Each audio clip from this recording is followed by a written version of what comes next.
Hello everyone, welcome to this amazing platform of our channel Panacea for competitive examinations and I am Piyush.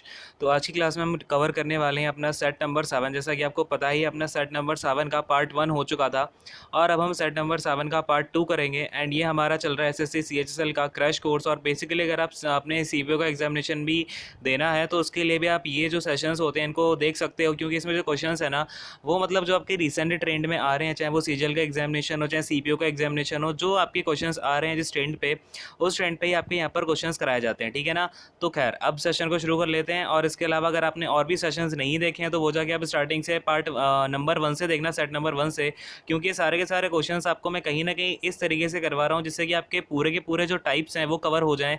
Recent वाले pattern तो सारे के सारे हो ही जाएं, इसके अलावा जो भी टाइप्स होते हैं अपने एसएससी के एग्जामिनेशन में पूछने वाले वो सारे के सारे यहाँ पर कवर हो जाएं। इसके अलावा आपकी और भी कई सारी क्लासेस चल रही है, वो जाके आप देख लेना। अगर आपका सीएचएसएल का एग्जामिनेशन है या सीपीओ का है तो उसके लिए तो जरूर देखें, या फिर एनटीपीसी का जैसे आपका स्टैटिक जीके की प्लेलिस्ट हो गई तो वो जाके आप देख लेना। स्टैटिक जीके का प्रीमियम कोर्स चल रहा है। इसके अलावा आपका वोकैब का हो गया, चाहे आपका एरर का हो गया, तो ये सारे के सारे कोर्सेज बिल्कुल आपके लिए थियोरेटिकल हैं। मतलब बहुत ही ज़्यादा इसमें एक्सप्लेनेशन आपको दिया जाता है। आपको पता ही होगा कि यहाँ पर आपको सारा रिलेवेंट कंटेंट ही मिलेगा और सारा एक्सप्लेनेशन के साथ मिलेगा। ठीक है, तो खैर अपना आप सेशन शुरू करते हैं। यहाँ पर आपके अगेन दो ही रूल हैं। आपको पहला रूल पता है कि यहाँ पर क्या होगा, आपको मैं हर क्वेश्चन दिखाऊंगा और अब आप ये काम अपने आप से कर लेना कि आप जैसे क्वेश्चन आपके सामने आए एक बार वीडियो को पॉज करना और एक बार खुद से उस क्वेश्चन को करने की कोशिश करना। ठीक है ना। पॉज करना और एक बार खुद से उस क्वेश्चन को सॉल्व करके देखना कि आपको आ रहा है नहीं आ रहा है, आपकी क्या अप्रोच थी।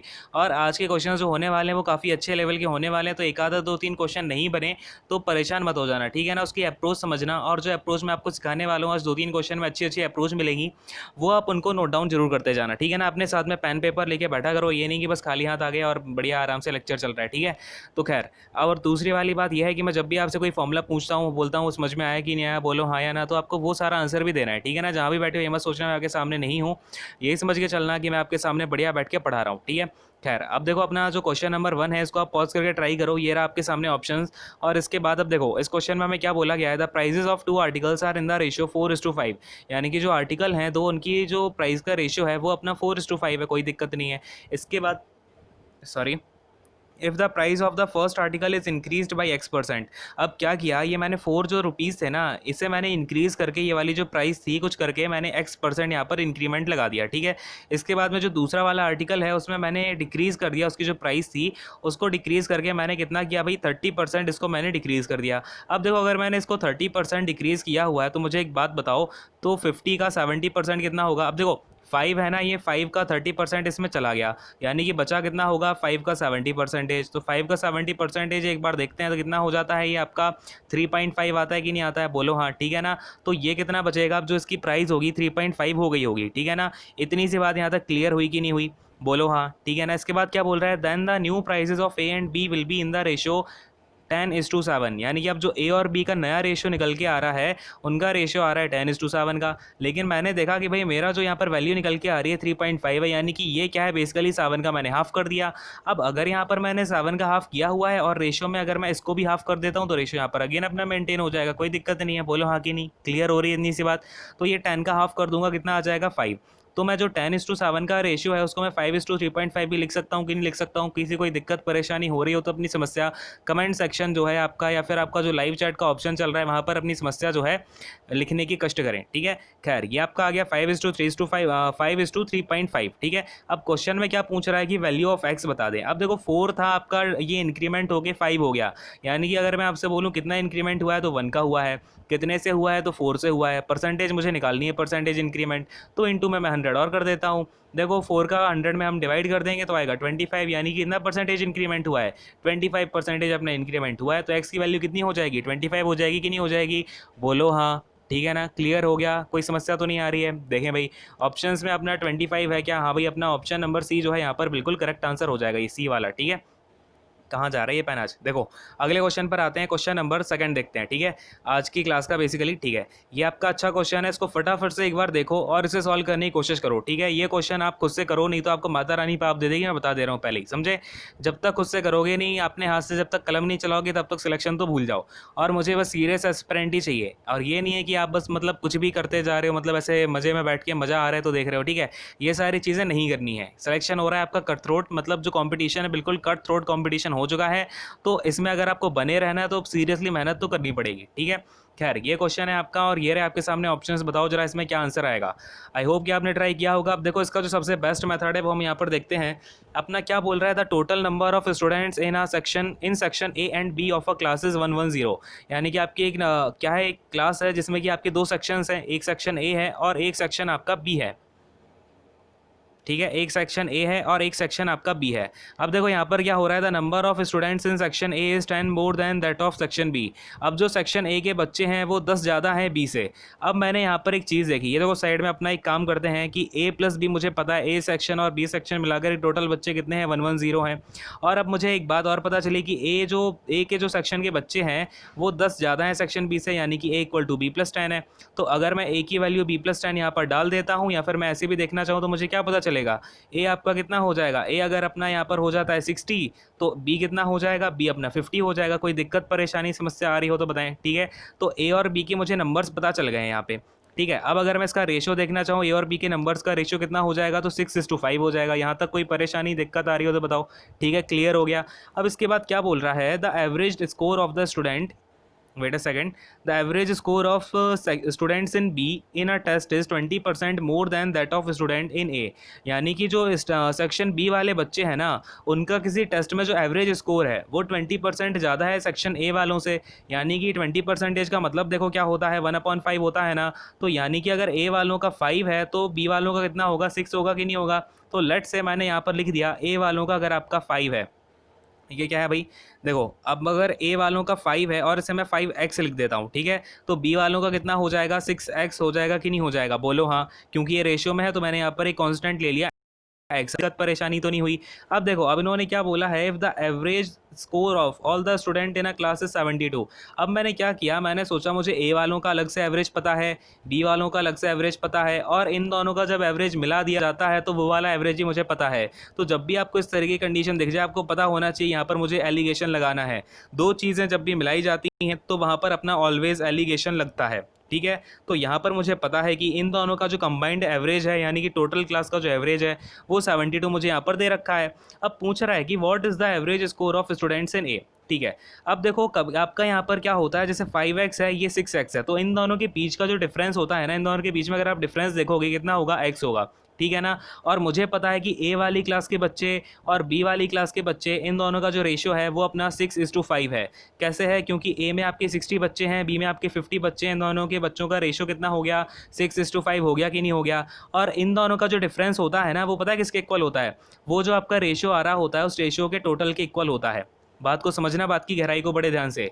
यहाँ पर मैंने क्या बताया आपको, ये जो 5x है, ये जो नंबर आपकी जो एवरेज है ना ए का और जो एवरेज है बी का, इन दोनों के बीच में जो डिफरेंस होगा वही आपका ये जो रेशियो निकल के आ रहा है इस रेशियो का सम होगा। ठीक है, ये आपका हमेशा वैलिड होता है एलिगेशन के केस में। ठीक है ना, कभी भी एलिगेशन लगता है तो ये आपका एक वैलिड पॉइंट होता है, तो इसको ध्यान रखना अगर आपको अभी तक नहीं पता था। क्लियर है, अगर कुछ डाउट आता है तो वही पूछ लेना, फिर मैं उसको बाद में क्लियर कर दूंगा। खैर, अब जरा मैं ये साइड की जगह साफ करता हूँ और फिर हम इसको जरा आगे देखते हैं। अब आगे आगे हमें कैसे प्रोसीड करना है। ठीक है, देखो जरा इसको हटाता हूँ एक बार, वेट अ सेकेंड, ये गया अपना। देखो भाई, अब यहाँ पर हम करते हैं इसको थोड़ा सा और सॉल्व, और यहाँ पर हम देखते हैं क्या। देखो भाई, अब अपने पास में क्या हो गया, मैंने बोला जो डिफरेंस है x, ये x किसके इक्वल होना चाहिए, इन दोनों के सम के इक्वल। यानी कि अब ये जो x है ना, ये बेसिकली 11 के इक्वल होना चाहिए। ठीक है ना, लेकिन ये इसके इक्वल में, यानी कि ये इसकी वैल्यू होनी चाहिए। बात को समझना, ये यहाँ पर ये जो 11 आ रहा है ना, इस 11 की वैल्यू x होगी, ना कि x की वैल्यू 11। अब मैंने ये कैसे बताया, ये एरो आपका इस साइड यहाँ पर आएगा, ये मैंने कैसे बताया, देखो क्योंकि ये जो 5x है यहाँ पर मैंने कॉन्स्टेंट ले रखा है, 6x में मैंने कॉन्स्टेंट ले रखा है, लेकिन इन दोनों का जो सम है ना 11, इसमें मैंने कोई भी कांस्टेंट नहीं लिया हुआ, यानी कि ये वैल्यू आपकी क्लियर नहीं है, यानी कि ये वैल्यू आपकी एक्चुअल नहीं है, ये आपकी स्यूडो वैल्यू है। कैसी है, ये स्यूडो वैल्यू है, और कभी भी स्यूडो वैल्यू के इक्वल टू हम रियल वैल्यू रखते हैं। तो यानी कि आपकी जो 11 की वैल्यू है वो है x। ठीक है ना, बात को समझ पा रहे हैं। तो यहाँ से 1 की वैल्यू कितनी हो जाएगी, 1 की वैल्यू हो जाएगी आपकी x/11। ठीक है, अब बात को बहुत ध्यान से समझना, अगर आपने एक भी पॉइंट यहाँ पर मिस कर दिया ना तो फिर आपको थोड़ी सी दिक्कत हो सकती है। मैंने क्या बोला, 1 की वैल्यू अगर x/11 है तो ये 5 जो आ रहा है ना, इस 5 की वैल्यू कितनी हो जाएगी, इस 5 की वैल्यू हो जाएगी 5x/11। बोलो हाँ कि नहीं, क्लियर है। तो इस 5 की जो वैल्यू है वो 5x/11 हो गई। अब देखो जब भी आपका एलिगेशन यहाँ पर लग रहा होगा तो मुझे एक बात बताओ, ये क्या होगा यहाँ पर। देखो ये 5x आपका छोटा है 6x से, इसका मतलब ये 72 से क्या होता है, एक बार 6x माइनस 72 किया होगा तब मुझे 6 मिला होगा। फिर मैंने जब 5x को 72 से माइनस किया होगा, एक बार अब मुझे क्या करना पड़ेगा, जो टोटल ओवरऑल वाला 72 है उससे मैं 5x को माइनस करूंगा तो फिर मुझे ये वाला रेशियो मिलेगा, ठीक है ना, ये वाली वैल्यू मिलेगी। तो इसका मतलब यहाँ पर क्या बात हो गई कि ये अगर मैं ऐड कर देता हूँ 5 की जो वैल्यू है बेसिकली 5x/11, इसको मैं अगर ऐड कर देता हूँ 5x के साथ में तो मुझे क्या वैल्यू मिलेगी, 72 मिलेगी कि नहीं मिलेगी। आपको ये बात समझ में आई कि नहीं आई, बोलो हाँ, ठीक है ना। क्योंकि एलिगेशन में हम क्या कर रहे होते हैं, 72 माइनस का 5x इक्वल टू में आपका इस 5 की वैल्यू आई होगी, और मैंने इस 5 की वैल्यू निकाल रखी है x के टर्म में, जो कांस्टेंट है आपका 5x/11 है, ठीक है ना। तो इस हिसाब से आपका ये इक्वेशन बनती है। चलो मैं दिखा ही देता हूँ, 5x minus 72, wait a second, ये थोड़ा सा, ये देखो 72 माइनस का 5x इक्वल टू में मैं क्या लिख दूंगा, 5x/11। क्लियर है बात मेरी, ठीक है। एलिगेशन मैं ऐसे ही लगाऊंगा यहाँ पे, ठीक है। अब देखो ये वाला जो माइनस का 5x है इसे मैं RHS में भेज दूंगा तो ये यहाँ पे जाके क्या हो जाएगा, ये प्लस का 5x हो जाएगा। बोलो हाँ कि नहीं, क्लियर है। यहाँ पर ये आके क्या हो जाएगा, प्लस का 5x हो जाएगा, ठीक है ना। तो ये इक्वेशन मुझे यहाँ से मिल गई कि यहाँ से ये मैंने 5x हटा दिया, 72 इक्वल टू में 5x/11 प्लस का 5x, ठीक है। अब मुझे इस इक्वेशन का ही यूज़ करना है। फिर से मैं ये सारी चीज़ें यहाँ से मिटा देता हूँ और फिर इस इक्वेशन को मैं आपको सॉल्व करके दिखाता हूँ, ठीक है ना। देखो ज़रा, इसको हम यहाँ से हटाते हैं और थोड़ा सा इसको सॉल्व करके देखेंगे, ठीक है ना। कोई दिक्कत परेशानी, चलो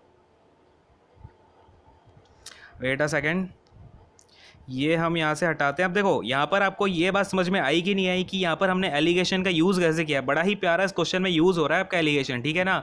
तो एलिगेशन में अगर आपको कोई दिक्कत होती है तो ये चीज़ आप पहले बता देना, ठीक है। अगर कोई भी दिक्कत परेशानी हुई तो, और ये आपका सबसे बेस्ट मेथड है, अगर आप इसे कन्वेंशनल मेथड से लगा बैठ तो ये क्वेश्चन आपसे होने से रहा, ठीक है।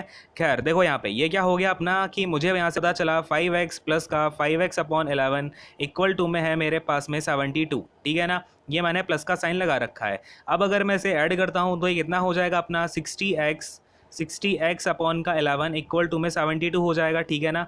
मैंने क्या किया, इसका 11 का एलसीएम ले लिया, कोई दिक्कत नहीं है ना। देखो 12 से ऐसे मैं काट दूंगा, 12 से 5 टाइम, 12 से जाएगा ये आपका 6 टाइम, क्लियर है। तो x equal to 5x equal to basically कितना हो जाएगा आपका 66 हो जाएगा।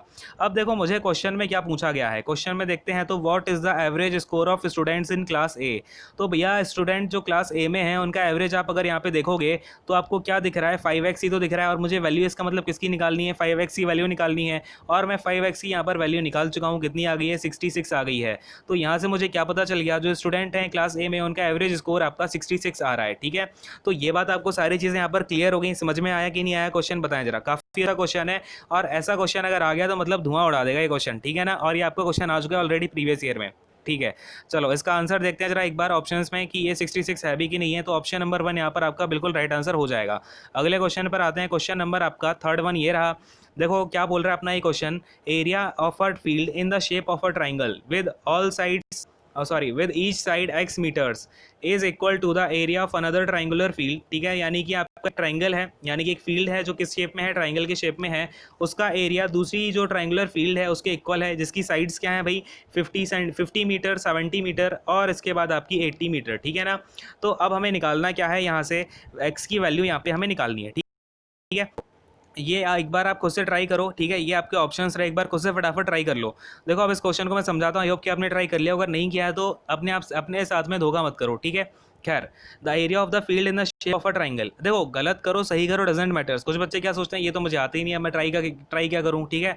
तो नहीं आता दैट्स ओके, कुछ तो आता होगा ना। ट्राइंगल को देखते कुछ तो दिमाग में आ ही रहा होगा। जब आप 12th लेवल का कोई एग्जाम देने जा रहे हैं, 12th तक तो पढ़ाई करी है और आपका ये जो क्वेश्चन है ये 10th बेस का है, ठीक है। तो कुछ चीज़ें तो दिमाग में आएंगी, आप कुछ करो। जब तक आपका दिमाग खुद से लड़ेगा नहीं ना, तब तक वो समझ ही नहीं आएगा कि उस क्वेश्चन में करना क्या है, ठीक है। खैर देखो अब क्या है, अपने पास में एक ट्राइंगल है। देखो एक ट्राइंगल है जिसकी सारी साइड क्या है, एक्स एक्स एक्स है। लेट्स से ये अपना एक ट्राइंगल हो गया, ये आपका एक्स हो गया, ये एक्स हो गया, ये एक्स हो गया, ठीक है। इसके अलावा दूसरा ट्राइंगल है जिसकी साइड्स आपकी ये हैं।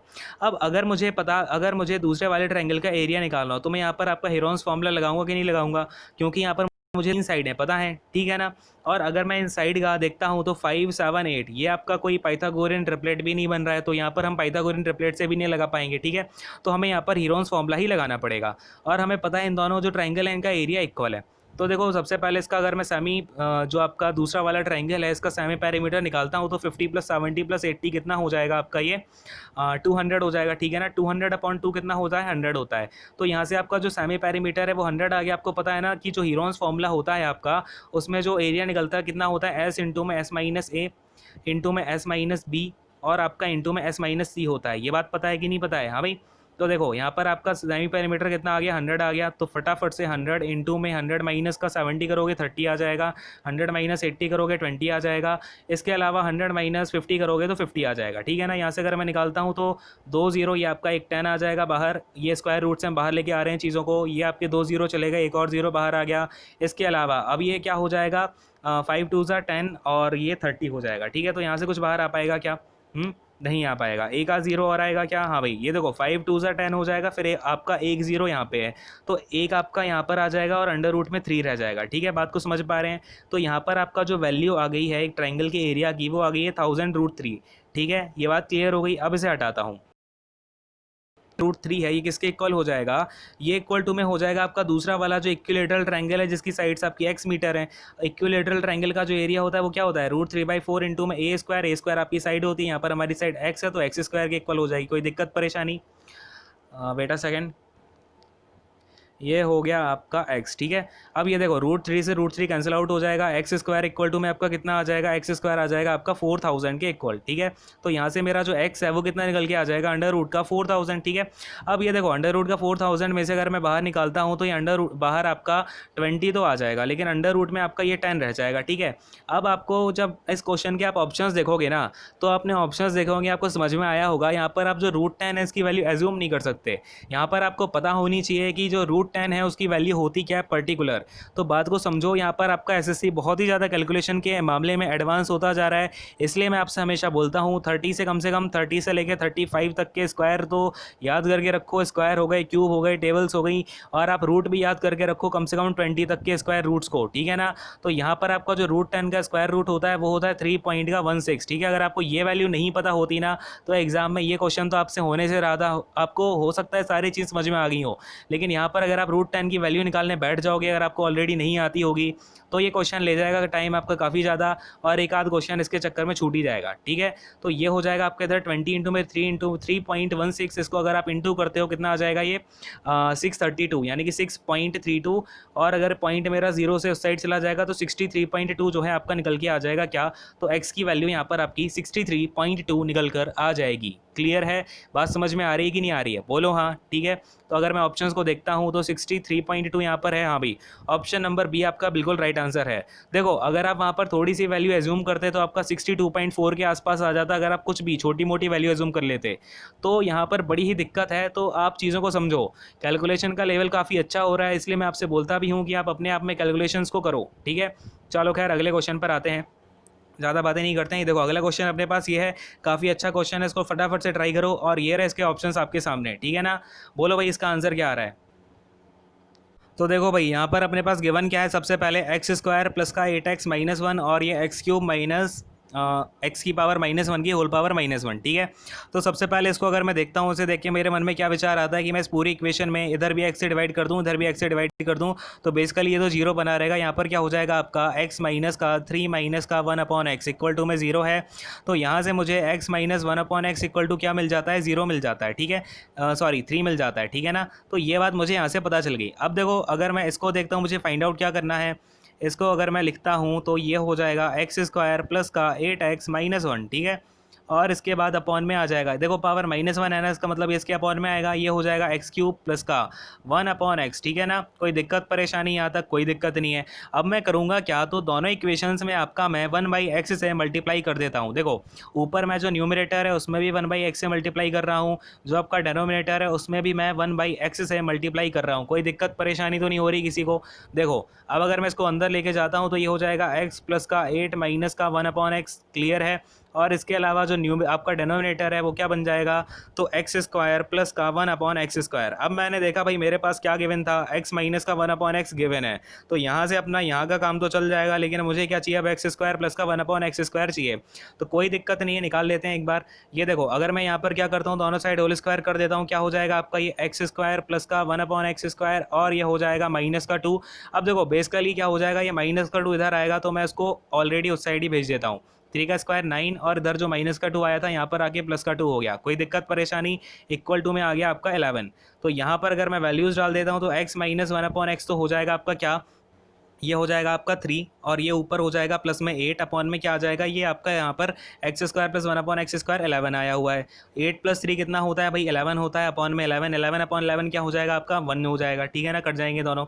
तो आपका आंसर कितना आ गया, 1 आ गया, ठीक है ना। तो क्वेश्चन देखो, क्वेश्चन कुछ नहीं है, आपको बस चीज़ों को अप्रोच करना आना चाहिए। जब आप ऐसे क्वेश्चन की प्रैक्टिस कर लोगे अच्छी खासी तो आपको अपने आप क्वेश्चन होते चले जाएंगे, ठीक है ना। खैर इसके देखो ऑप्शन में हम आते हैं, तो फर्स्ट वाला वेट अ सेकंड, ये अपना थर्ड वाला जो ऑप्शन है बिल्कुल यहाँ पर कर हो जाएगा, ठीक है। बात समझ में आ गई। अगले क्वेश्चन पर आ जाऊं क्या, चलो अगले क्वेश्चन पर आते हैं फटाफट से। ये रहा आपके सामने अगला क्वेश्चन, ये भी काफ़ी अच्छा सा क्वेश्चन है, इसको फटाफट से ट्राई कर लो, ठीक है। ये क्वेश्चन रहा और ये रहा इसके ऑप्शंस आपके सामने, बताएं जरा इसका आंसर क्या आएगा। हाँ भाई चलो यहाँ पर हमारे पास गिवन क्या है, to do a certain work A and B work on alternate days, यानी कि किसी काम को करने के लिए ए और बी क्या करते हैं, अल्टरनेट डेज में काम करते हैं। With B beginning the work on first day, यानी कि अब पहले दिन काम कौन शुरू करता है, तो बी काम शुरू करता है, ठीक है। ऐसे काम चल रहा है आपका, सबसे पहले आके बी ने काम कर दिया, फिर ए ने काम कर दिया, ठीक है। ये कहानी आपकी चल रही है। A can finish the work alone in 48 days if the work gets completed in 11 right 1/3 day, यानी कि आपका जो पूरा का पूरा काम है वो इस तरीके से जब अल्टरनेट डेज में काम करते हैं तो वो काम आपका 11 राइट 1/3 डेज में कंप्लीट हो पाता है। Then B alone can finish 4 times the same work in, तो बी अकेला पूरे के पूरे काम को कितने डेज में कंप्लीट करेगा। तो बात को समझना, सबसे पहले यहाँ पर अपना कैसा काम चल रहा है, अल्टरनेटली चल रहा है, यानी पहले बी आया, फिर ए आया, फिर बी आया, फिर ए आया, फिर बी आया, फिर ए आया, मतलब कहानी ऐसी आपकी चलती जा रही है। एक बार मैं आपको लिख के ही दिखा देता हूँ, नहीं तो फिर काफ़ी सारे बच्चे होते हैं कि सर ये कैसे हो गया, वो कैसे हो गया। खैर देखो ये क्या है आपका, कितने हैं यहाँ पर आपके डेज, 11 राइट 1/3 डेज हैं, यानी आपका पहले बी ए कितने हो गए, 1 2 3 4, इसके बाद में ये 5, ठीक है ना, 5 वाला क्लस्टर हो गया, और फिर अपना ये 6 वाला क्लस्टर आएगा, ये बी आ गया, फिर इसके बाद में ये ए आ गया। तो देखो बेसिकली अब काम कैसे हो रहा है, ये देखो अब जरा दूसरा कलर लेता हूँ, देखें ये आपका पहला दिन हो गया, बी ने काम कर लिया, दूसरा दिन हो गया ए ने काम कर लिया, फिर एक दिन आपका बी ने काम कर लिया, फिर ये ए का दूसरा दिन है, ठीक है, ये बी का दूसरा दिन है, ये ए का दूसरा दिन है, ठीक है।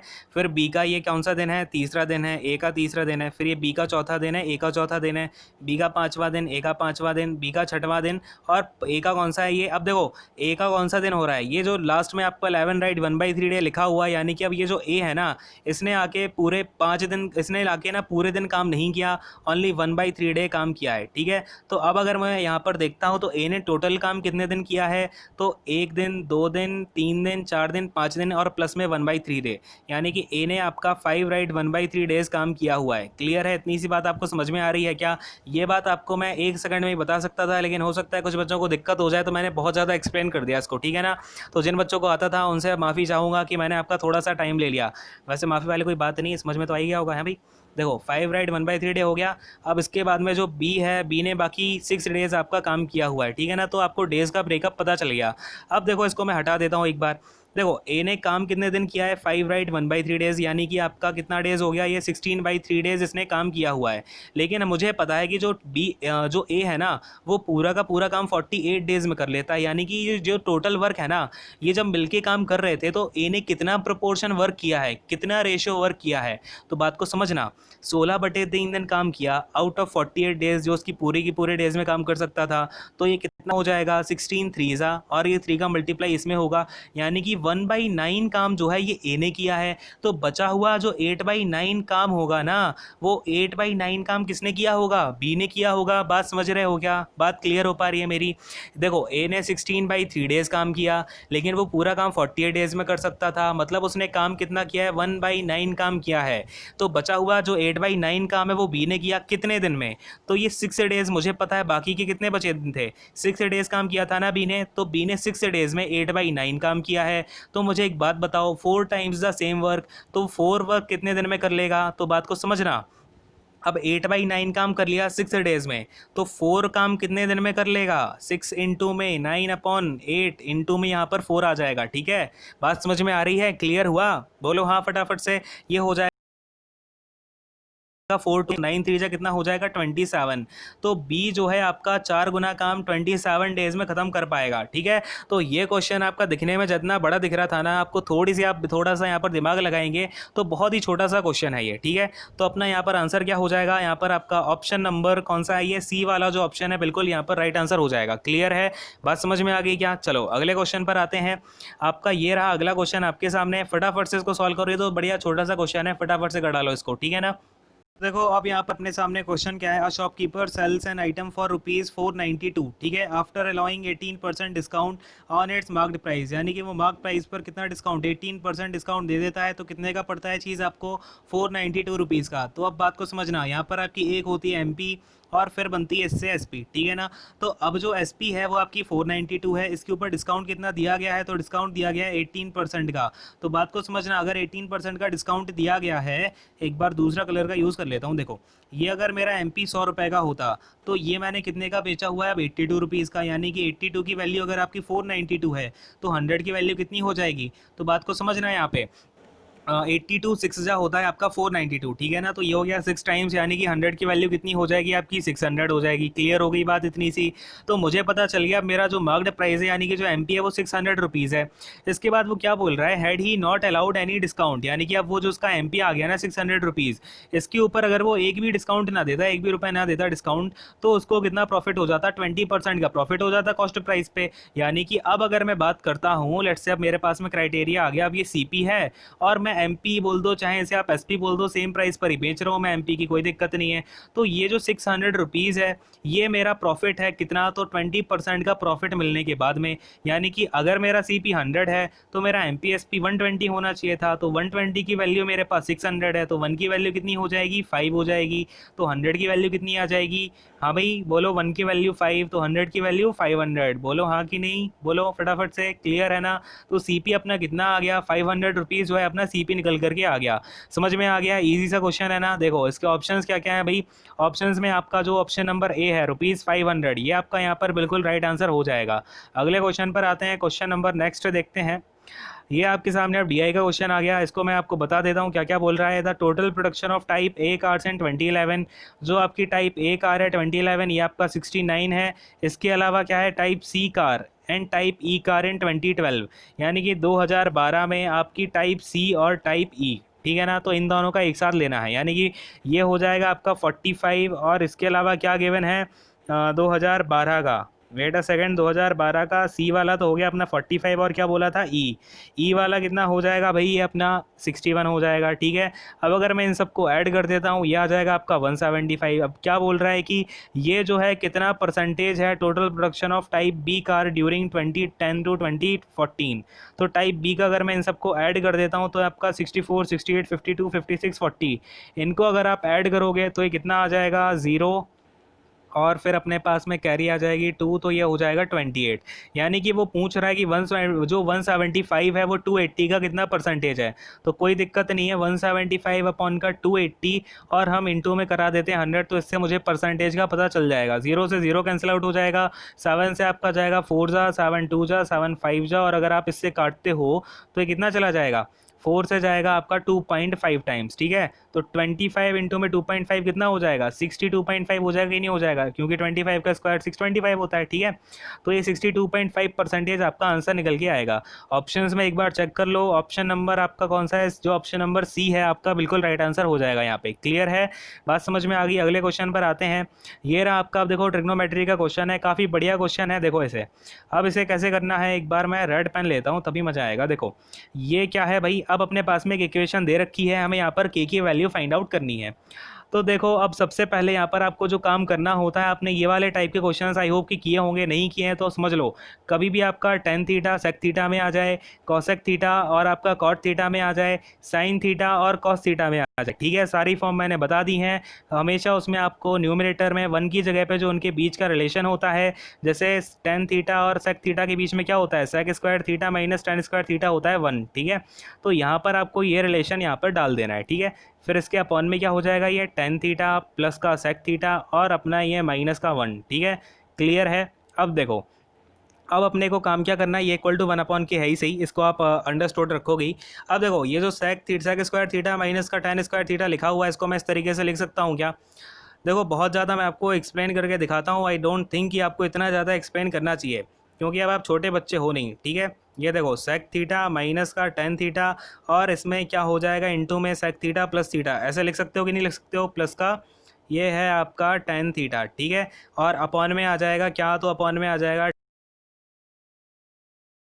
टेन थीटा माइनस का वन। ठीक है, यहाँ पर देखो कोई दिक्कत परेशानी तो नहीं हो रही है किसी को? बोलो फटाफट से, देखो ठीक है ना। अब देखो, अब जरा मैं ऊपर की चीज़ हटा दूँ क्या? ठीक है, ऊपर वाला यहाँ पर मैं हटा देता हूँ, जिससे कि आपको आगे मैं एक्सप्लेनेशन जो है दे पाऊँ। देखो वेट अ सेकेंड, थोड़ा सा वेट करें और देखते हैं अब इसको। देखो अब यहाँ से मैंने क्या किया, ये आपका tan theta minus sec theta लिखा हुआ है, ये आपका sec theta minus ten theta लिखा हुआ है, तो मैं यहाँ से क्या करता हूँ कि जो sec theta minus ten theta है ना, इसको कॉमन ले लेता हूँ। ठीक है ना, sec theta minus ten theta मैंने यहाँ से कॉमन उठा लिया, तो बेसिकली यहाँ पर क्या आ जाएगा आपका, ये माइनस का वन आ जाएगा। ठीक है, और ये क्या आ जाएगा, प्लस में आपका सेक थीटा प्लस का टेन थीटा, और ये अपॉन में क्या है, आपने अगर अपॉन में देखोगे गौर से, तो अपॉन में भी tan theta plus sec theta minus one लिखा हुआ है। इसका मतलब ये जो अपॉन वाला है, ये भी minus one plus sec theta plus tan theta ऐसे लिख ही सकता हूँ, कोई दिक्कत परेशानी है नहीं मुझे यहाँ पे। ठीक है, कौन रोकेगा भाई इसको लिखने में, कोई नहीं रोक पाएगा। ये देखो काट दूंगा, इससे ऐसे काट दूंगा, कोई दिक्कत नहीं हुई। अब बेसिकली मैं यहाँ पर एक चीज़ को यहाँ पर मैं भूल गया कि बाहर आपका सेक थीटा भी लिखा हुआ था, है ना, तो यहाँ पर आपका क्या हो जाएगा, बाहर इंटू में सेक थीटा भी हो जाएगा। ठीक है, इतनी सी बात तो समझ में आ गई होगी। अब देखो ये आपका कट चुका है पूरा का पूरा, अब मैं ये सारी चीज़ें हटा रहा हूँ और आपको पता है अंदर ये आपका sec theta minus ten theta आ चुका है। अब अगर मैं इन सारी चीज़ों को हटा देता हूँ तो मेरे पास क्या आ चुका है, यहाँ पर देखो ध्यान से, सेक थीटा माइनस का टेन थीटा और इसके बाद अपने पास यहाँ पर इनटू में है सेक थीटा और इक्वल टू में है वन अपॉन के। ठीक है, इतनी सी इक्वेशन अपनी यहाँ पर आ चुकी है। अब ये इसे मैं क्या करता हूँ, देखो आंसर अपना जो है वो साइन थीटा के टेन थीटा साइन थीटा के टर्म में आ रहा है, साइन थीटा कॉस थीटा, है ना, ऐसे अपने ऑप्शंस दिए हुए हैं। इसका मतलब मुझे इसको कहीं ना कहीं सिंप्लीफाई तो करना पड़ेगा, तो ये इसको मैं लिख देता हूँ वन अपॉन का कॉस थीटा माइनस का साइन थीटा अपॉन का कॉस थीटा, और इसके बाद क्या है भाई, ये आगे लिखा हुआ है वन अपॉन का कॉस थीटा। क्लियर है, इक्वल टू में है वन अपॉन का के।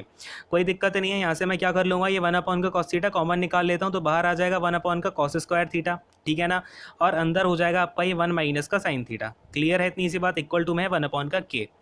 अब देखो ये जो कॉस स्क्वायर थीटा ऐसे मैंने लिख दिया, कहाँ पर लिखूँ अब इसको मैं, फिर से हटाना पड़ेगा। अब ये सारी चीज़ें मैं फिर से हटा रहा हूँ। देखो अब ये है आपका वन, अब ये देखो ऊपर क्या आ गया था आपका, वन माइनस का साइन थीटा आ गया था, इतनी सी बात आपको पता है, और अपॉन में था cos square theta, cos square theta को मैंने लिख दिया वन माइनस का साइन स्क्वायर थीटा। क्लियर है, और इक्वल टू में है वन अपॉन का के।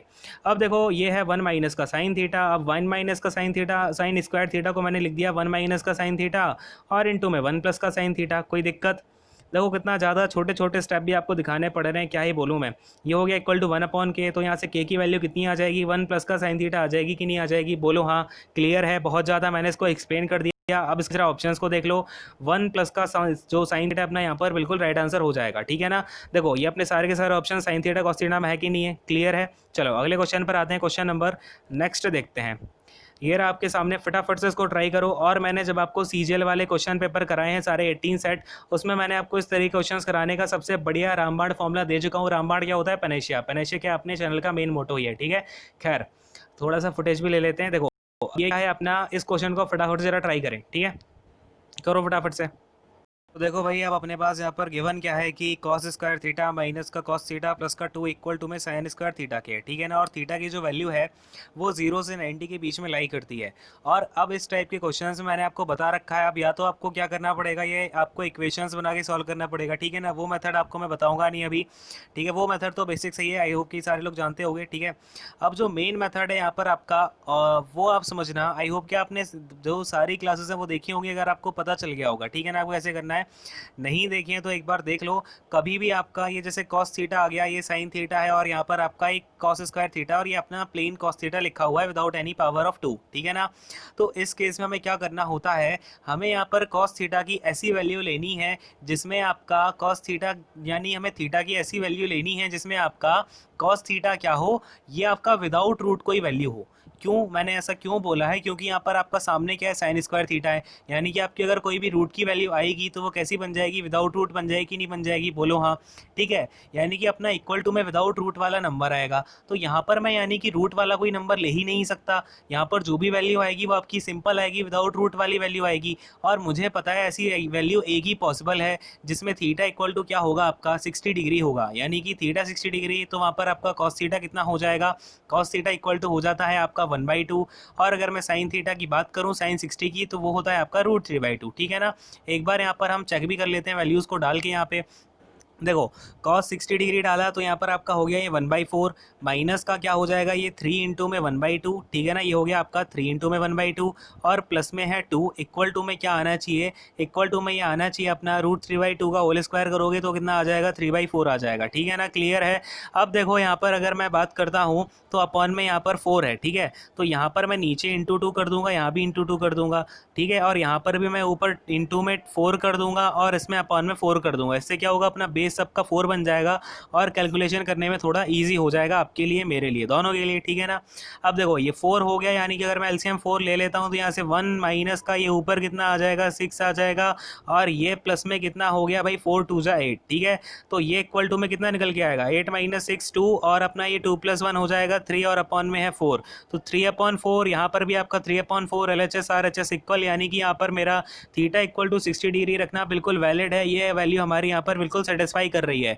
तो फटाफट से यहाँ पर हम क्या करेंगे, थीटा की वैल्यू 60 डिग्री डाल करके चेक कर लेते हैं। ठीक है ना, चलो भाई अब इसमें वैल्यूज डालते हैं। तो ये हो जाएगा आपका कॉसेक 60 डिग्री की वैल्यू हो जाएगी 2 इंटू में 2 अपॉन का √3, और प्लस में आपका क्या है 4 इंटू में कॉट 60 डिग्री की वैल्यू होती है 1 अपॉन का √3। क्लियर है, तो इसका मैं अगर एलसीएम ले लेता हूँ तो √3 एलसीएम आ जाएगा, और ये 4 + 4 आपका यहाँ पर हो जाएगा ये 8। क्लियर है, तो 8 अपॉन √3, और अंडर आपका जब भी रूट में वैल्यूज आती है तो वो डिनोमिनेटर में रखी नहीं जाती, ये हमारा कन्वेंशन है। तो हम क्या करेंगे, √3 का ऊपर मल्टीप्लाई कर देंगे, √3 का नीचे मल्टीप्लाई कर देंगे, तो ये आपका आ जाएगा 8 √3 अपॉन का 3। क्लियर है, अपना आंसर क्या हो जाएगा 8 √3/3। अगर मैं ऑप्शंस को चेकआउट करना चाहूँ तो यहाँ पर आपका ऑप्शन नंबर 1 जो है बिल्कुल राइट आंसर हो जाएगा। ठीक है, कौन सा वाला, ऑप्शन नंबर 1। ठीक है, अगले क्वेश्चन पर आ जाएं, अगले क्वेश्चन को देख लेते हैं फटाफट से। ये रहा आपका अगला क्वेश्चन, डीआई का क्वेश्चन, फटाफट से इसको सॉल्व करते हैं। देखिए, the average production of all type of car in 2014। तो सबसे पहले 2014 वाली कार्स का क्या करना पड़ेगा, हमें एवरेज निकालना पड़ेगा। ये 63, 64, 56, 65, 72, इन सबको अगर आप ऐड करोगे तो कितना आएगा, फटाफट से बताओ। अब देखो ये जो छोटी मोटी कैलकुलेशन वाले क्वेश्चंस आते हैं ना, तो ये क्वेश्चन तो एटलीस्ट आप खुद से कर लिया करो। ठीक है ना, क्योंकि देखो अब अगर आप कैलकुलेशन खुद से करोगे नहीं अभी, तो आपको वो कैलकुलेशन कभी सही भी नहीं होनी। मैं एक बात बता दूं, देखो कोई भी चीज़ मैं बोलता हूँ तो खुल के ही बोलता हूँ यहाँ पे। ठीक है, तो बात को समझो, मैं जो भी बोलता हूँ तो उसका कोई ना कोई सेंस है, और मैंने कहीं ना कहीं उन चीज़ों का एक्सपीरियंस किया हुआ है, तभी बोलता हूँ। खैर देखो अब यहाँ पर ये क्या है, आप इसे ऐड कर देंगे, कितना आ जाएगा, 63 और 64, 56 है, 65 है, और ये अपना 72 है। इसको ऐड कर दो तो ये 0 आ जाएगा, फिर आपका कैरी आएगी 2, एंड ये अगर हम ऐड करते हैं आ जाता है 30, तो 320 हो जाएगा। ठीक है, तो अब मुझे क्या करना है, इसका एवरेज निकालना है, तो डिवाइड बाई 5 करना पड़ेगा, ये हो जाएगा अपना 64। तो इसका एवरेज तो आ गया 64। अब क्या बात है, is approximately what percentage less than total production of type B car in 2013। तो 2013 में टाइप बी वाली कार कितनी है, ये भाई 60, वेट अ सेकंड, क्या लिखा हुआ है ये अपने पास, 68 लिखा हुआ है। ठीक है, आई होप कि आपको भी नहीं दिख रहा, होप क्या, खैर आपको नहीं दिख रहा होगा, sorry for this inconvenience cost. Next class से थोड़ा सा मैं इसको अच्छे से आपको दे के आऊँगा। ठीक है, सो दैट आपको भी यहाँ पे देखने में ईजी हो। ठीक है, खैर 68 हो गया। इसके बाद में क्या है, टाइप डी कार इन 2010। तो 2010 में टाइप डी वाली कार कितनी है, ये क्या लिखा हुआ है अपने पास, 42। तो 68 + 42 कितना हो जाएगा, 110। वो बोल रहा है 64 कितना परसेंटेज लेस देन है 110 से। तो सबसे पहले 64 और 1 फ्रेंड्स है आपका कितना, तो 46 का अपॉन में, देखो किसके रिस्पेक्ट में बात की जा रही है, तो 110 के रिस्पेक्ट में बात की जा रही है, अपॉन में 110 इंटू में 100। क्लियर है, 0 से 0 कैंसिल आउट। 11 से अगर मैं इसे काटता हूँ तो ये आ जाएगा आपका 11 4 जा 11 1 जा पॉइंट और फिर ये जाएगा 11 8 जा, तो 4.18 इंटू में 10, यानी कि आपका ये 41.8 जो है परसेंटेज आपका यहाँ पर आंसर निकल के आएगा, ठीक है ना, 41.8% के समथिंग। तो ये आपका यहाँ पर फिलहाल ऑप्शन नंबर 1 जो है बिल्कुल राइट आंसर हो जाएगा। क्लियर है, बात समझ में आ गई। अगले क्वेश्चन पर आते हैं। अगला क्वेश्चन ये रहा आपके सामने, सिंप्लीफिकेशन का क्वेश्चन है, फटाफट से इसको कर डालो, ठीक है। बताओ इसका क्या आंसर आ रहा है। देखो अब अगर हम इस क्वेश्चन को करने की कोशिश करते हैं, सबसे पहले ये जो आपके लिखे हुए हैं 7 राइट 1/2 ब्ला ब्ला ब्ला ब्ला ब्ला, इनको हम सबसे पहले क्या करेंगे, सॉल्व कर लेंगे, ठीक है। तो देखो यहाँ पर आपका ये हो जाएगा 15/2, ये देखो 15/2 हो गया ये अपना। इसके बाद में क्या हो जाएगा, इंटू में ये हो जाएगा 16/5, और ये है अपना डिवाइडेड बाई, ठीक है ना, क्या है ये, डिवाइडेड बाई 4 राइट 1/2, यानी कि ये अपना हो जाएगा 9/2। फिर इसके बाद में अपना ऑफ लगा हुआ है, ये हो जाएगा अपना 16/3। क्लियर है, यहाँ तक कोई परेशानी है नहीं। और क्योंकि ये ऑफ है तो इसको हम सॉल्व कर लेते हैं, 3 3 जा, और ये जाएगा 2 से 8 टाइम्स। यहाँ तक बात समझ में आ गई ना, कोई दिक्कत परेशानी है नहीं। अब ये प्लस में क्या है अपने पास 11 माइनस का ये हो जाएगा 5/8, 5/8 लिखा हुआ है ये आपका, ठीक है। इसके बाद में प्लस में हो जाएगा ये 3 और माइनस का 5/4। यहाँ तक बात हो गई, कोई परेशानी नहीं हुई मैं यहाँ पे, ठीक है। ये आपका छोटा ब्रैकेट और ये बड़ा वाला ब्रैकेट। चलो अब इसके बाद जरा दूसरा कलर अगले वाले में लेंगे, ठीक है। ये आपका क्या है, डिवाइडेड बाई है, ठीक है। अगेन आपका डिवाइडेड बाई आ गया, और ये हो जाएगा 23/4, ठीक है। ये आपका 23/4 हो गया, माइनस का आ जाएगा 5, और डिवाइडेड बाई क्या हो जाएगा। अब देखो डिवाइडेड बाई ये 5 और 5 हम सबसे पहले अगर सॉल्व करते हैं तो ये हो जाएगा 25, ठीक है ना। तो अगर ये हो जाएगा 25, तो यहाँ पर हम लिख देते हैं 5 डिवाइडेड बाई, सबसे पहले देखो बात को समझना, 5 डिवाइडेड बाई 5 लिखोगे आप ये, ठीक है। इसके बाद में ये जो 5 ऑफ 5 है तो इसका 25 हो जाएगा, यानी इंटू में 25, और इसके बाद ये डिवाइडेड बाई 25 है, ठीक है। यहाँ पर कई सारे बच्चों को दिक्कत होगी, ये चीज़ आप थोड़ी सी ध्यान रख लेना। क्लियर है, दूसरे कलर को लेते हैं अब दूसरी वाली लाइन के लिए। अब देखो यहाँ पर अपना ये क्या हो जाएगा, 15/2, 15/2 हो गया, ठीक है। इसके बाद में ये जो 16/5 है ये आपका डिवाइडेड बाई है, डिवाइडेड बाई को हटा के मैं मल्टीप्लिकेशन का साइन लगाता हूँ और ऊपर वाली चीज़ें यहाँ पर नीचे चली जाएंगी। तो ये हो जाएगा 1/24, और ये चला जाएगा आपका 3 टाइम्स, और 8 से ये जाएगा 2 टाइम्स। क्लियर हो गया। और ये अगर मैं बोलूँ तो इक्वल टू में यहाँ पर मैं यहीं के यहीं लिख देता हूँ 2/15, कोई दिक्कत तो नहीं है, इक्वल टू लगा के लिख दिया मैंने। खैर ये देखो प्लस में अब क्या हो जाएगा 11 माइनस का 5/8, और इसको मैं लिख देता हूँ, देखो ये 3 लिखा हुआ है ना, तो इस 3 को मैं 24/8 लिख देता हूँ, ठीक है। सो दैट हमारा जो डिनोमिनेटर है वो इक्वल हो जाए सबके, और इससे हमें कैलकुलेशन करने में काफ़ी ईजी हो जाएगा, ठीक है। और फिर ये मैं माइनस का ये 5/4 लिखा हुआ है, इसको मैं 10/8 लिख देता हूँ। कोई परेशानी हो रही हो तो बताएं, ठीक है। इसके बाद अपने पास क्या है, डिवाइडेड बाई में ये देखो डिवाइडेड बाई 23/4, ठीक है, 23/4 हो गया, माइनस का। अब देखना माइनस का, अब ये 5 डिवाइडेड बाई 5 कितना हो जाएगा, 1 हो जाएगा। फिर ये 25 डिवाइडेड बाई 25 क्या हो जाएगा, 1 हो जाएगा। फिर ये 1 इंटू 1 क्या होगा, ये भी 1 इंटू 1 1 हो जाएगा। तो क्लियर सी बात ये है, 23/4 माइनस का ये 1 हो गया। बात समझ गए, ठीक है। चलो अब देखो, अब फिर से हम यहाँ पर दूसरे कलर का यूज़ कर लेते हैं। देखें ये चीज़ हो गई आपकी। अब देखो एक एक करके यहाँ पे चीज़ों को लिखता हूँ। ये हो गया 15/2, फिर यहाँ से मैंने देखा 2/15 आ रखा था, तो इंटू में 2/15, ठीक है। और फिर इसके बाद प्लस में क्या आएगा, तो प्लस में 11 माइनस का। अब हम इस सारे को सॉल्व कर लेंगे तो कितना आ जाएगा ये आपका, अपॉन में तो 8 आएगा, और ऊपर कितना हो जाएगा 5 + 24 - 10, इट मीन्स ये हो जाएगा आपका 19, ठीक है। तो 11 - 19/8, ये कहानी हो गई इतनी सी। फिर डिवाइडेड बाई है आपका क्या, तो 23 डिवाइडेड बाई 23/4, ठीक है, 23/4। अब भाव में वैसा सॉल्व मत कर देना, क्योंकि पहले डिवाइड का साइन सॉल्व होगा, उसके बाद माइनस का साइन सॉल्व होगा, ठीक है। यहाँ पर यह है आपका -1। क्लियर है, बात समझ में आ गई। अब जरा मैं ऊपर वाली चीज़ों को रब कर रहा हूँ, सो दैट हम और भी अपना यहाँ पर चीज़ों को लिख पाएँ, ठीक है। ये चीज़ें यहाँ से हटाता हूँ, जहाँ पर आपको नोट डाउन करना हो नोट डाउन कर लेना, नहीं तो मेरी मानो तो आप समझ के खुद से एक बार इस क्वेश्चन को अकेले में ट्राई करना, जब आपको मैं PDF प्रोवाइड कर दूंगा, ठीक है। PDF आपको रात तक मिल जाएगी टेलीग्राम चैनल पे। क्लियर है। अब देखो ये मैंने हटा दिया, यहाँ पर समझते हैं चीज़ों को। Wait a second. सो देखें अब अपने पास क्या आ गया है, देखो 15/2 इंटू 2/15 है, ये तो आपका कैंसिल आउट हो गया, 1 हो गया, ठीक है ना। ये आ गया 1 प्लस में। अब ये क्या हो जाएगा आपका, इधर मैं एलसीएम ले लेता हूँ, 8 तो 88 माइनस का 19 अपॉन में क्या आ जाएगा, ये 8 हो जाएगा, ठीक है ना। इसको भी मैंने सॉल्व कर लिया, इसको भी हटाओ यहाँ से। ये क्या है फिर डिवाइडेड बाई 23/4 है, तो यहाँ पर मैं क्या करता हूँ, डिवाइडेड बाई 23/4 की जगह इंटू में 4/23 लिख देता हूँ, ठीक है। कोई दिक्कत परेशानी तो नहीं हुई किसी को। इसके बाद में अपना ये माइनस का 1 है। अब ये देखो माइनस का 1 और प्लस का 1 कैंसिल आउट हो गया, और 88 में से अगर मैं 19 को माइनस कर देता हूँ आ जाएगा आपका 69 अपॉन में हो जाएगा ये 8 और इंटू में 4/23। क्लियर है? तो 23 से जाएगा ये आपका 3 टाइम, 4 से जाएगा ये आपका 2 टाइम्स, और ये निकल के आ जाएगा आपका 3/2। 3/2 अगर मैं इसे और एलेबरेट करना चाहूँ तो 1/1/2 हो जाएगा, ये आपका मिक्स्ड फ्रैक्शन में निकल के आ जाएगा। क्लियर है? तो मेरा आंसर यहाँ से कितना आ गया? 1 राइट 1/2 निकल के आ गया है। ऑप्शंस में चेक करूँगा तो 1 राइट 1/2 अपना ऑप्शन नंबर 4 में दे रखा है, ये अपना क्या हो जाएगा? राइट आंसर हो जाएगा। क्लियर है? बात समझ में आ गई? अगले क्वेश्चन पर आ जाते हैं फटाफट से। ये रहा आपके सामने अगला क्वेश्चन। बताएं जरा इस क्वेश्चन को कैसे करेंगे। देखो ये क्वेश्चन है बहुत ही ज़्यादा इंपॉर्टेंट, देखने में हो सकता है आपको बड़ा ही प्यारा छुटकू बुटकू सा लग रहा हो, लेकिन ये आपका छुटकू क्वेश्चन है नहीं, काफ़ी अच्छा क्वेश्चन है। देखो इस क्वेश्चन को करने का तरीका समझते हैं। आप जरा एक बार खुद से पॉज करके ना ट्राई करो इसको। मैं चाहता हूँ आप इन क्वेश्चन से क्या क्या किया करो, लड़ा करो। ठीक है? ये नहीं कि भैया बस अपनी कहानी चल रही है तो चलने दो, कभी कभी क्वेश्चन से लड़ना भी पड़ता है। ठीक है? जब आप क्वेश्चन से प्रैक्टिस करते टाइम लड़ोगे उतना ही फास्ट आप जाके पेपर में क्वेश्चन को सॉल्व कर पाओगे। ये बस समझ में? खैर देखो इसको करो फटाफट से। तो देखो भाई अपने पास में यहाँ पर गिवन है एक 10 डिजिट का नंबर, ये आपका 10 डिजिट का नंबर दे रखा है, ये डिविजिबल है 72 से। 72 से डिविजिबिलिटी का मतलब क्या है आपका? 9 से भी डिविजिबल होगा और 8 से भी डिविजिबल होगा। क्लियर है? अब इसके बाद हमें वैल्यू निकालनी है 3x माइनस वाई की for the possible greatest value of y. ये आपकी सबसे इंपॉर्टेंट यहाँ पर लाइन निकल के आती है कि हमें वाई की सबसे ग्रेटेस्ट वैल्यू के लिए ये वैल्यू फाइंड आउट करनी है।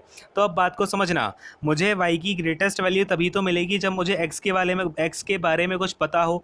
सबसे पहले तो मैं यहाँ पर क्या करता हूँ, 7x2 लिखा हुआ है ना, ये अपना 8 से डिविजिबल होगा। 8 से डिविजिबिलिटी का मतलब क्या होता है कि लास्ट के आपके नंबर के जो 3 डिजिट्स हैं ना, ये उससे डिविजिबल हो रहे होंगे। इट मीन्स अगर मैं 8 से डिविजिबल करता हूँ 7x2 को, ठीक है, तो देखो अब बात को जरा एक बात मेरी यहाँ पर समझना, यहाँ पर जो y की ग्रेटेस्ट वैल्यू है ना, वो आपकी एक कंडीशन पर डिपेंड करेगी। वो हम जरा आगे देखते हैं। सबसे पहले यहाँ पर आपकी x की जो पॉसिबल वैल्यूज़ हैं वो कौन कौन सी हैं। सबसे पहले यहाँ पर मैं अगर x की जगह देखो 8 में अगर मैं क्या करता हूँ, 8 का यहाँ पर मैं x की जगह 1 डाल देता हूँ। ठीक है? क्या करता हूँ यहाँ पर मैं यहाँ पर लिख देता हूँ साइड में x इक्वल टू एक बार मैं 1 डालता हूँ, तो यहाँ पर आपका क्या हो जाएगा? 1 हो जाएगा। और आपका ये कैसे निकल के आएगा? तो 8 8 जा 64, 8 8 जा 64 हो जाएगा। आपका नीचे कितना बचेगा? 7 और फिर ये 2, तो 8 9 जा आपका फिर 72 इस तरीके से कैंसिल आउट हो जाएगा। ठीक है? एक बार तो x की वैल्यू 1 हो गई। फिर मैं देखता हूँ उसके बाद और कोई पॉसिबिलिटी है क्या? हाँ भाई, अब आप क्या करो यहाँ पर एक तरीके से, अगर मैं नीचे यहाँ पर 72 डाल देता हूँ तो यहाँ पर आपका कितना आना चाहिए? 5 आना चाहिए x की जगह। तो एक बार मेरा x इक्वल टू 5 भी आ सकता है पूरा मल्टीप्लाई, अगर मुझे पूरा डिवाइड करना है तो x की वैल्यू 1 भी पॉसिबल है, 5 भी पॉसिबल है। और कोई पॉसिबल है क्या 0 से लेकर 9 के बीच में? हाँ भाई, अगर आप यहाँ पर x की वैल्यू को 9 भी डाल देते हो, यहाँ पर मैं अगर 9 डाल दूंगा ना तो देखो कैसे काम चलेगा। ये हो गया आपका 792, 8 से जाएगा आपका 8 9 जा 72, फिर आपका ये 7 आ जाएगा, फिर ये 2 आ जाएगा, फिर आपका 72 टाइम चला जाएगा। ठीक है ना? 9 से। तो बात को समझ गए। एक बार आपका x इक्वल टू 1 आया, एक बार x इक्वल टू 5 आया, और एक बार x इक्वल टू 9 आया। ये आपकी 3 पॉसिबिलिटी x की निकल के आ गई। ठीक है ना? कहानी यहाँ तक क्लियर हो गई। अब मैं ज़रा यहाँ पर इसको हटा देता हूँ। ठीक है? वेट अ सेकेंड, इसको जरा सा मैं यहाँ पे रब कर रहा हूँ, फिर देखें आगे अब हमें इसे सॉल्व कैसे करना है। ठीक है? ये मैंने इसको हटाया। अब देखें ज़रा, अब मुझे निकालना क्या है? x की वैल्यू तो मैंने निकालनी, 3 पॉसिबिलिटी बन रही हैं। अब मुझे यहाँ से y की पॉसिबिलिटी जो वैल्यूज़ हैं, y की ग्रेटेस्ट वैल्यू मुझे यहाँ पर निकालनी है कि x की कौन सी वैल्यू के लिए y जो है वो ग्रेटेस्ट निकल के आ रहा है। ठीक है ना? अब देखो, अब ये पूरा जो नंबर है ये अगर 9 से डिविजिबल है, इसका मतलब क्या है कि ये पूरे के पूरे नंबर का जो डिजिटल सम है, लेट्स से अगर मैं बोलूँ 8 है, 9 है, 7 है, 3 है, 5 9 y 7 x2। ठीक है ना? ये अपने पास यहाँ पर गिवन है। तो देखो 9 तो ये कैंसिल आउट हो जाएगा, फिर ये एक 9 चला जाएगा। ठीक है? इसके बाद में 7 + 2 एक ये 9 चला जाएगा। फिर इसके बाद में अगर मैं देखता हूँ तो 8 प्लस देखो 8 ये है, और इस 7 को मैंने 6 + 1 लिखा, इसका एक 1 चला गया, फिर आपका ये 6 + 3 9 ये 1 चला गया। ठीक है? तो ये सारे 9 9 वाली कहानी ख़त्म हो गई। बचता क्या है? 5 बचता है, y बचता है, x बचता है। तो यहाँ पर अगर ये नंबर आपका 9 से डिविजिबल है, इसका मतलब x प्लस y प्लस जो 5 है इसकी वैल्यू इक्वल टू या तो 9 के होनी चाहिए या फिर 9 के कोई मल्टीपल, या लेट्स से 18 या फिर 27 है ना, इसके इक्वल आपकी ये वैल्यूज़ होनी चाहिए। क्लियर है इतनी सी बात? तो अब बात को समझना। अब यहाँ पर अगर मैं x की वैल्यू डाल देता हूँ 1, एक बार मैंने x की वैल्यू 1 डाल दी तो ये कितना हो जाएगा? अगर मैं 9 के इक्वेट कर रहा हूँ तो यहाँ से y इक्वल टू अपना 3 आ जाएगा। ठीक है ना? यानी कि x इक्वल टू 1 के लिए y अपना कितना आ गया? 3 आ गया। यहाँ तक बात क्लियर? अब मैं x इक्वल टू 5 डालता हूँ, x मैंने 5 डाला तो 5 plus y plus 5 equal to में, देखो 9 के इक्वल तो अब ये होगा नहीं क्योंकि 5 प्लस 5 10 हो गया, 9 से ऊपर चला गया, तो ये 18 के इक्वल होगा। इक्वल टू में 18 डालो और यहाँ से y की वैल्यू कितनी आ जाएगी, y की वैल्यू 8 निकल के आ जाएगी। इसी तरीके से अगर मैं यहाँ पर देखो x इक्वल टू 5 के लिए y इक्वल टू कितना आ गया, ये 8 आ गया। क्लियर है। अब क्या है भाई, अब अगर मैं x इक्वल टू 9 डाल देता हूँ तो देखो यहाँ पर मैंने x इक्वल टू 9 डाल दिया, 9 plus y plus 5 equal to में 9 प्लस 5 कितना होता है 14, 9 से काम चलेगा नहीं, 18 के इक्वल करना पड़ेगा और यहाँ से y इक्वल टू अपना जो है 4 निकल के आ जाएगा। ठीक है, तो x इक्वल टू 9 के लिए y इक्वल टू आ रहा है 4।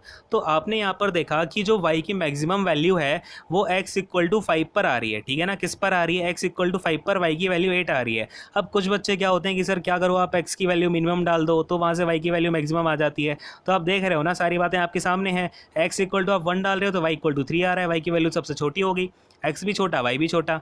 तो इस तरीके से आपको हमेशा कंडीशंस बना के चेक करना ही पड़ेगा अगर ऐसा क्वेश्चन आ जाता है। आई बात समझ में। तो ऐसे क्वेश्चन में कभी भी जल्दबाजी मत करना, हड़बड़ाना नहीं। ठीक है, तो यहाँ पर अपना जो वैलिड होगा x इक्वल टू 5 और y इक्वल टू 8 जो है यहाँ से वैलिड हो जाएगा। ठीक है, अब इसकी वैल्यूज़ डाल देते हैं 3x माइनस वाई में। तो 3 इंटू में x कितना है भाई 5 है और माइनस वाई बोले तो 8 है।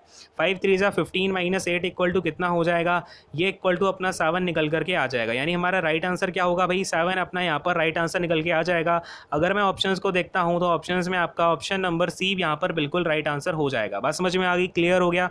चलो भाई यहीं पर सेशन को एंड करते हैं। ये आपका सेट नंबर 7 जो है पूरा खत्म हो चुका है। आई होप कि आपको सारी चीज़ समझ में आ गई होंगी। सेशन अच्छा लगा है तो लाइक करें, शेयर करें और चैनल को अभी तक सब्सक्राइब नहीं किया तो सब्सक्राइब कर लेना। अब ये कहानी और क्या क्या होती है भाई, अगर कोई डाउट होता है तो वो अपने कमेंट सेक्शन में छोड़ देना, ये बस समझ में, ये इंपॉर्टेंट है। इसके अलावा लाइक वगैरह कर देना, शेयर कर देना और लोगों के साथ में, सो दैट मैं और भी अच्छा कंटेंट लेके आ पाऊँ। और बीच में होता क्या क्या है कि आपके जो रिस्पॉन्स होता है ना वो मुझे लगता है कि बहुत ज़्यादा कम है, तो मेरी भी एनर्जी लो हो जाती है। जब आपका रिस्पॉन्स ज़्यादा दिखता है तो मेरी भी एनर्जी हाई हो जाती है। ठीक है, तो और भी क्वेश्चन अच्छे अच्छे मैं लेके आ पाता हूँ। खैर ये सारी चीज़ें हैं और यहीं पर सेशन को एंड करूँगा। Thank you so much, God bless you all, take care, bye bye.